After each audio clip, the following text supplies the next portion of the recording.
Hey guys. Um, I was talking to a friend of mine, actually a couple of friends of mine. Have this group chat going with a couple of knife watch buddies of mine, and we were discussing the different types of watch bezels, and kind of how they're used and what they, I don't know, how we might use them in our daily lives or something like that. And I figured that I would take this opportunity to just do an overview.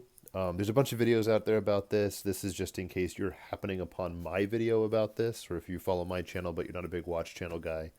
Um, I want to talk about first things first, a traditional diving bezel.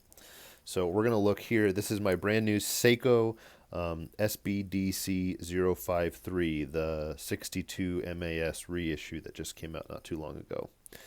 It has, as you can see here, a beautiful sunburst blue dial and bezel, but it has what I would call a traditional diving bezel. So what does that mean? That means that it turns in one direction. It won't turn counterclockwise. Counter clockwise. It won't turn clockwise. Wow. um, it'll only turn counterclockwise. So you can take the arrow on your bezel, stick that to where the minute hand is, and then as the minute hand moves, it will give you the elapsed time. The idea behind that is you set the time as you get in the water, and it will give you the elapsed time as you're below the surface, so you know how long you've been diving. Or you can use it to see, breaks at work, how long it's been since you did something, how long you've been in the car, how long your coffee's been brewing, practical applications like that. So that's a traditional diving bezel. You see these on everything: Rolex Submariner, Omega Seamaster, all kinds of watches. A lot of Seikos too. Okay, so we've got that. Next up is a countdown bezel. This is my Zen 103. It is a chronograph, and it has a countdown bezel. Countdown bezel is bidirectional. It turns both ways. It's not clicky. It's just friction fit. And this works exactly the same way as the diving bezel, except opposite.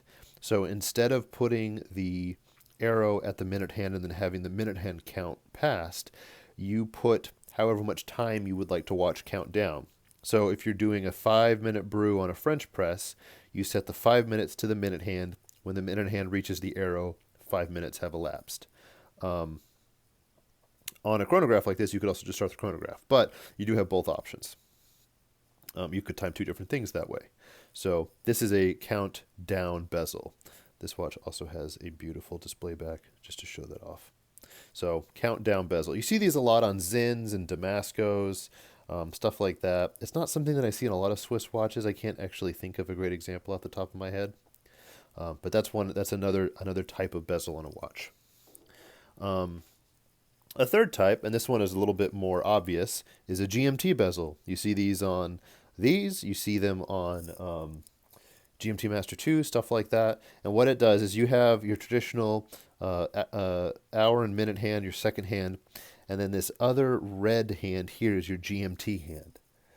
That GMT hand circles the dial once a day, and it corresponds to the 24-hour marks here on the bezel. Now, the cool thing about it is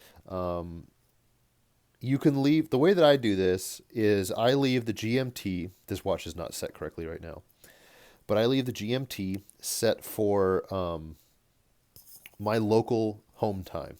And so then on a watch like this, at the first crown position, you quick set the main hour hand. So if you get off a plane, you can jump ahead a couple hours and then screw it back down. The GMT hand stays the same. When you pull the crown all the way out and you adjust it, you can see the GMT hand moves. So for me, the way that I use this watch is I set the whole watch up to be my local time GMT and primary like minute hour hand as well. And then if I travel, I'm able to advance the hour hand in single hour jumps to correspond to what I want. Another option for you, and what I think a lot of pilots do, is they'll set the GMT time up to actual GMT or Zulu time, and then you can adjust. This is a little stiff, but you can adjust this bezel to compensate for a time zone change. So if you're going to offset it by a certain amount of hours, GMT minus however many you want to talk about, you can set it like that. And then the GMT hand is going to correspond to a different time zone. Not explaining that super great, but I think you get the concept. 24-hour time, set to wherever you want, offset it by a different time zone. So there you go. I'm sure there are other types of bezels out there. These are just some of the more common ones. And since we were discussing it, I figured I would just do a really brief video about it. So again, if you have any questions, feel free to comment below and I will do my best to answer. Thanks a lot, guys. Bye.